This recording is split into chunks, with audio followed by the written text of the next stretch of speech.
in the shadowed hollows of eastern Kentucky, where the Appalachian fog clings to the pines like unspoken sins, an old graveyard whispers secrets the living dare not repeat.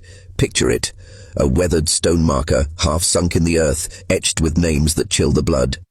Eliza Harlan, beloved wife, it reads, beside Jeremiah Harlan, devoted husband. But the dates, they betray a horror. She, born in 1892, he in 1865, father and daughter, bound not just by blood, but by a ring forged in darkness. This isn't folklore or ghost tale. It's a fragment of American history, exhumed from dusty courthouse ledgers and faded diaries, a story the bluegrass state buried deep to shield its soul. How did a grieving girl become the bride of the man who gave her life? Stay with me if you dare, as we unravel the threads of a family curse that still haunts the hills. Hello everyone. Before we start, make sure to like and subscribe to the channel and leave a comment with where you're from and what time you're watching. That way, YouTube will keep showing you stories just like this one. Deep in the rugged terrain of Breathitt County, Kentucky, where coal seams vein the earth like blackened veins, the Harlan family carved out existence as unforgiving as the land itself. It was the turn of the century, 1910, when the first cracks appeared in their fragile world. Jeremiah Harlan, a stern widower in his mid-40s, had lost his wife Mary to a fever that swept through the holler like a biblical plague. Mary had been the light in their modest cabin, tending the garden, mending clothes by kerosene lamp, and raising their only child Eliza, a girl of 18 with eyes as stormy as the Cumberland River. Mary's death left a void that echoed through the pines, a silence broken only by the distant howl of wolves and the creak of the wind in the rafters. Jeremiah was no stranger to loss. Born in the aftermath of the Civil War, he'd seen brothers fall to Yankee bullets and kin succumb to the bottle.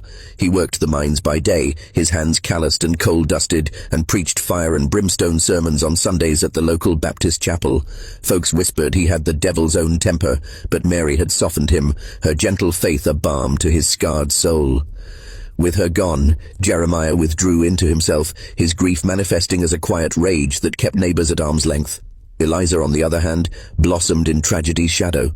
She'd inherited her mother's delicate features, porcelain skin, raven hair cascading like midnight waterfalls, and her father's unyielding resolve.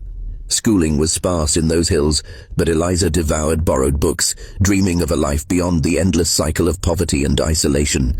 In the months following Mary's burial, the Harlan cabin became a tomb of shared sorrow. Eliza took on her mother's duties, cooking meager meals of cornbread and beans, washing Jeremiah's soot-stained shirts in the creek, and sitting by the fire as he read from the family Bible. Their conversations, once sparse, grew longer into the night. Jeremiah spoke of his youth, of the war's horrors, and the God who seemed to have forsaken them. Eliza listened, her heart aching for the man who'd raised her alone now, seeing in him not just a father, but a kindred spirit adrift.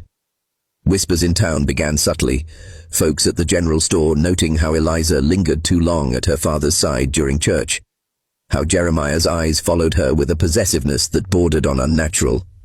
But in those isolated communities, where family bonds were ironclad and outsiders scorned, no one dared speak aloud. As winter's chill gripped the mountains, a subtle shift occurred.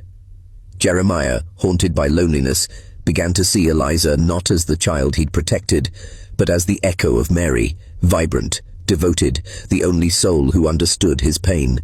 Eliza, in turn, found solace in his strength, an anchor in a world that had stolen her mother too soon. It was in these quiet moments by the flickering hearth that the boundaries blurred. A touch on the arm lingered too long, a gaze held with unspoken intensity. The holler, with its dense forests and hidden caves, seemed to conspire in their isolation, shielding them from prying eyes. But beneath the surface, a darkness festered, rooted in blood ties that no amount of grief could sever. This was no ordinary mourning. It was the genesis of a taboo that would stain the Harlan name forever, a secret the Kentucky hills would guard like a jealous lover. By spring of 1911, Breathitt County buzzed with rumors, though none dared confront the Harlans directly. The townsfolk, bound by a code of silence born from years of feuding and hardship, turned their eyes away from the cabin on the hill. Jeremiah and Eliza, now inseparable, were seen less often in town. When they did appear, her arm looped through his at the market, or his hand guiding her through the churchyard, whispers followed like shadows. Old women at the quilting